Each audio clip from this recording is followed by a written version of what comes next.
Hey guys, what's up? My name's Julie, and that's Daryl. Hi! The egg hunt! Oh. Duck egg. Hey everyone. So, we have an egg hunt every morning, and I have to beat Junie, because she's better at it. And really loves eggs.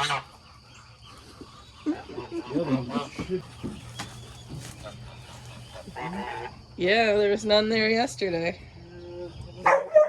They've abandoned that spot, they know you're on to them. Yeah.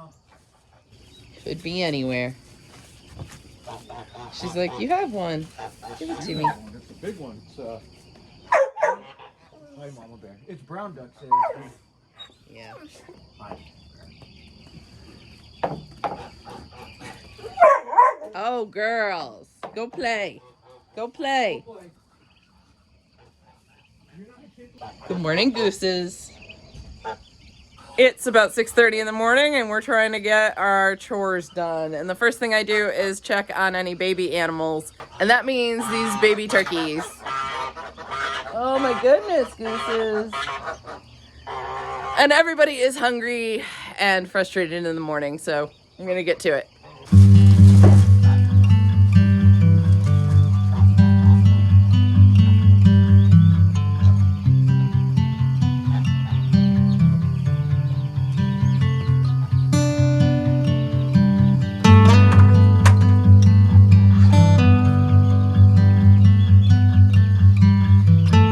We ordered 100 turkeys and we ended up with 108. And everything was going great until yesterday morning. I came out early, in fact, just to check on these guys because I was worried that they might have run out of water overnight. I forgot to fill it right before bed. And I found a huge rat snake in there.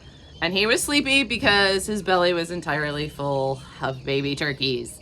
And this is the second time this has happened to us. I raise chicks and ducklings all year round and have had zero problems with snakes getting in there. And now this is 2 years in a row where a snake has gotten in with the baby turkeys and eaten a bunch of them. But that wasn't even the worst part. He was coiled up in the center of the brooder, which forced the remaining turkeys to huddle up on one side. And they were, of course, terrified of him. So they were piling up. So I lost another 15 just to crushing, suffocating, piling in the corner. Yeah, so it was very, very depressing start to my morning. I had to fish a gross giant snake out of my brooder. Not what you want to do at 5:45 in the morning before you've had your coffee. They're all doing great now. They're hungry. Excuse me, guys. I'm still using these big open trays to feed them. It's really easy for them to get at the food, but they're kind of pooping in it, so I'll have to upgrade them to better feeders soon.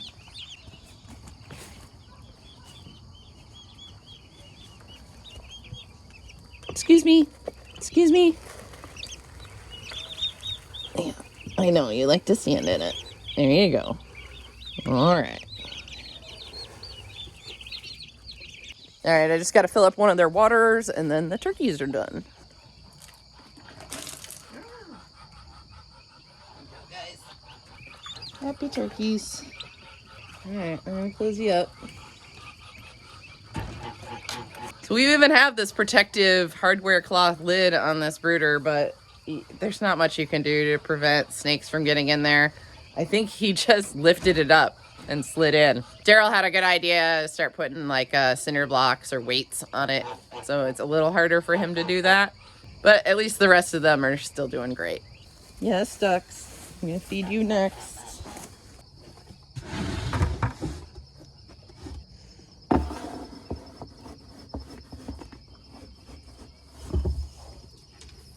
This is our non-GMO soy-free layer feed. All the ducks and geese get this, as well as our chickens. Hey, hey, hey! That goose is getting way too friendly. I refer to these guys as the duck mafia because they like to harass me when it's feeding time.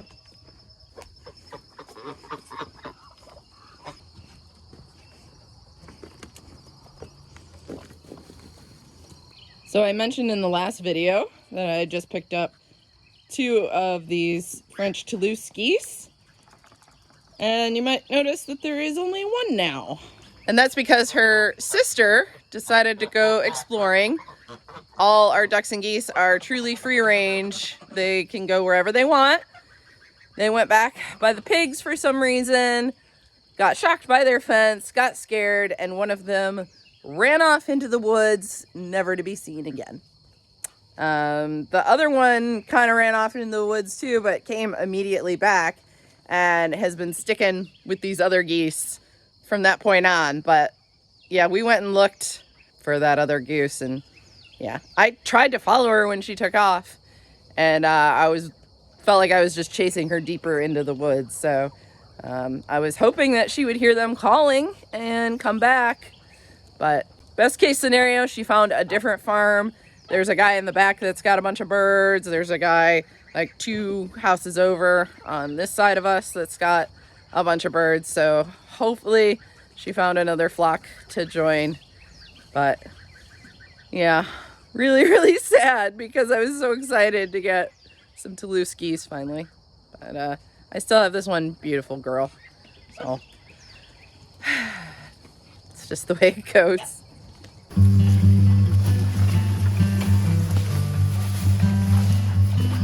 You can probably hear them whining. We are headed out to feed the pigs. Hey, Miss Pond, how are you?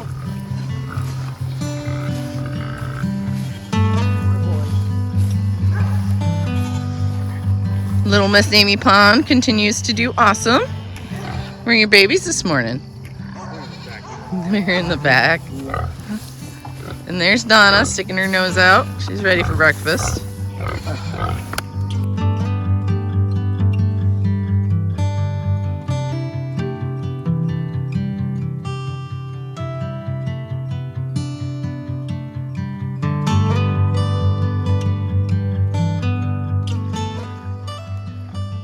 I have an abundance of goat milk right now, so I've been sharing with the ladies. Yeah, I know. It's Amy's favorite thing.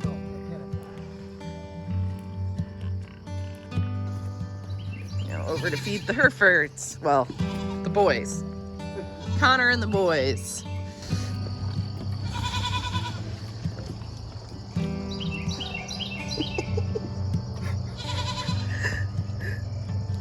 We found where Amy's piglets were sleeping. Oh my goodness. That little red and white one is so fucking cute. She's so cute.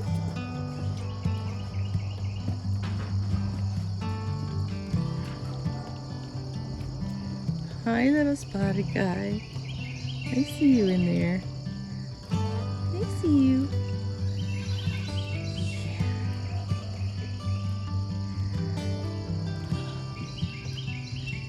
Hi, Sai.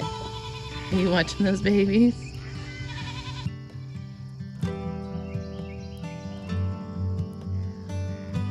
Boys good? Yeah, always good.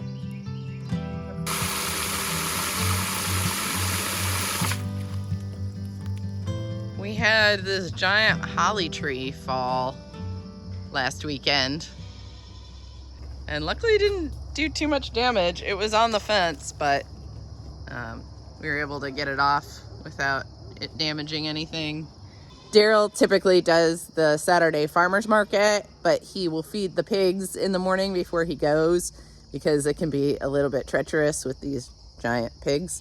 So he fed them at like 5:30 in the morning, and then around 6:30 I came out because he wasn't sure he had filled up all the waterers, and there was a tree down. Now we knew this tree had been leaning for a really long time, but I didn't hear it fall, and I knew he had been out here really recently, so it was quite the surprise to find that. I sent him a picture and I'm like, I'm assuming it wasn't like this when you fed the pigs. But luckily we have a friend that's like a quarter mile down the road, and he had a little chainsaw and he came out and helped me get it off the fence. Yeah, always find something exciting out here, even when you're just doing everyday routine chores. Daryl sometimes likes to think of farming like a video game, and those are just mini challenges that pop up. Opportunities for extra XP points. That's Phineas that you hear whining in the background. Why don't you go eat your breakfast with the other boys? These guys are doing really well. He's always been a really vocal goat. He just would prefer to be with people than other goats, but he's getting along just fine. They've had hay out there for like 3 days now and doesn't look like they've touched it. So they're still working their way through the foliage in there, which is good. They've had full bellies. They're happy. I see them laying down chewing their cud most of the day. So settling in nicely. Hi. Hi, beautiful.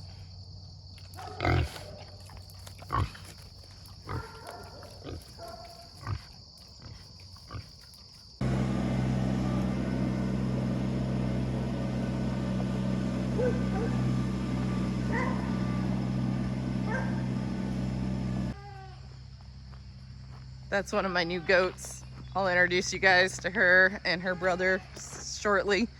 But right now we're actually headed up to do the sheep. So the goats have been enjoying the pond area the last couple days. But we'll probably have to move them off of it today. So we move our sheep every day right now. And they're actually on our neighbor's property. We refer to this as pasture 2. This time of year, it is mostly bahia grass, which I hear a lot of people say sheep don't really like.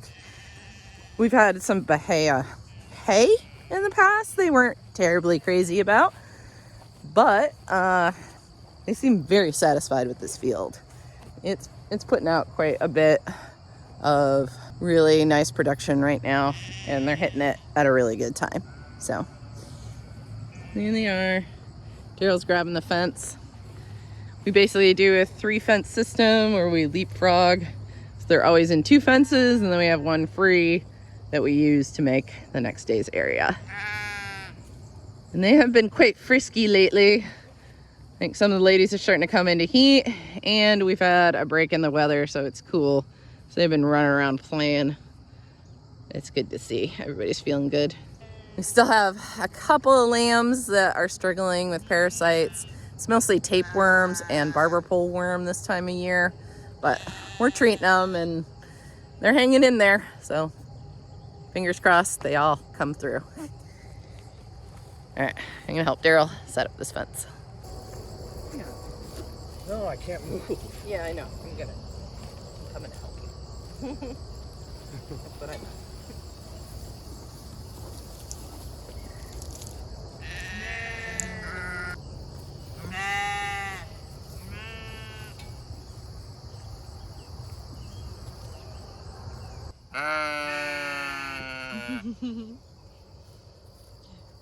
We feed the sheep in rubber pans, and we had 9 of them, and we've been missing it for like a couple weeks, and Daryl just found it. So he's the winner. Nice toss, dude.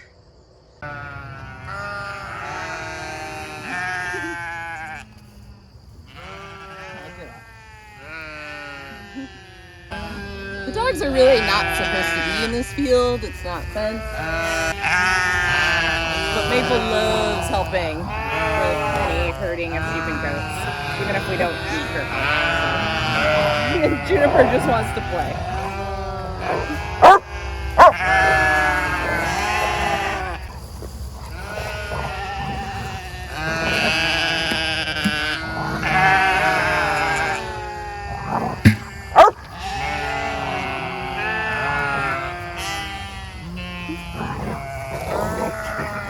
So I'm gonna open it up. They're gonna come through. Daryl's put down some grain, so that keeps them in one place for a little bit.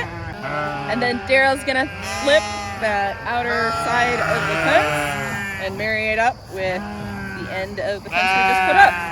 So, as you can see, they know what's happening and they really want their breakfast. So I'm gonna let them in.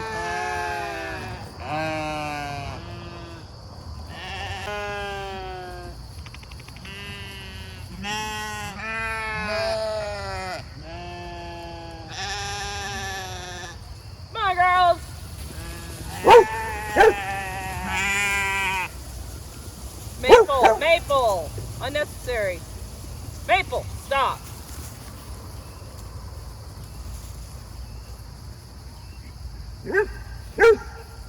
Say stop.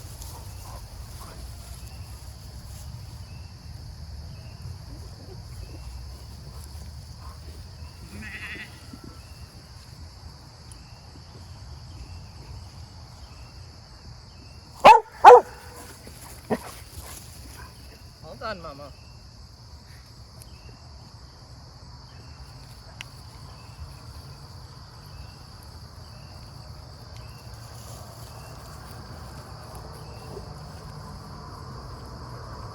So Daryl's gonna hop on the tractor. I'm gonna help with the fence, and we're gonna move our mobile shade structure in with the sheep.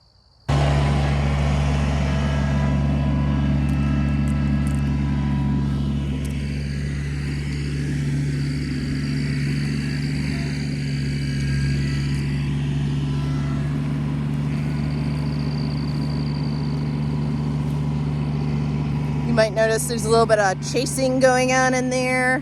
We've just started our breeding season. Oh, looks like Angie is in heat this week.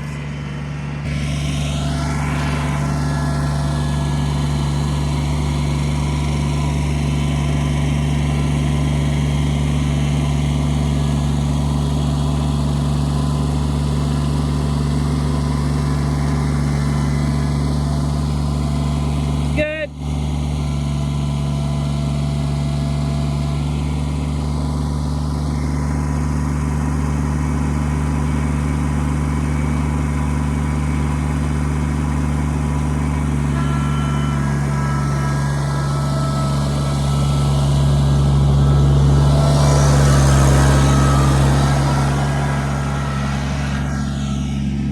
Then I get to close up the fence.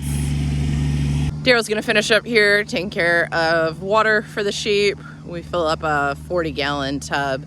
Hot days, we gotta fill it up twice, but on a cool day like today, that should get him through just fine. And then he's gonna run over and do the chickens. That only takes a few minutes. And I'm gonna go pack up to milk my goats. And then after I'm done milking, we move the goats. Today they're gonna trim down the front yard a little bit. So that's pretty much it for us today. Thanks for hanging out with us. And I hope you guys have a great day. See you next time. Come on, Sai. Good boy. Just make a boy. Yeah. Hi, June. Are you and your mom having a standoff?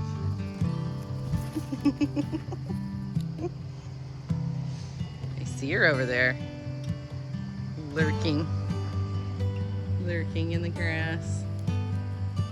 Little hyena.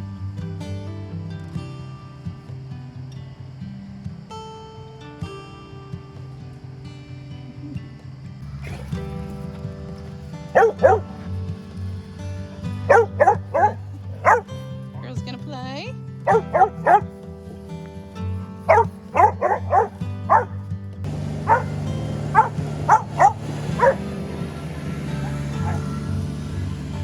No.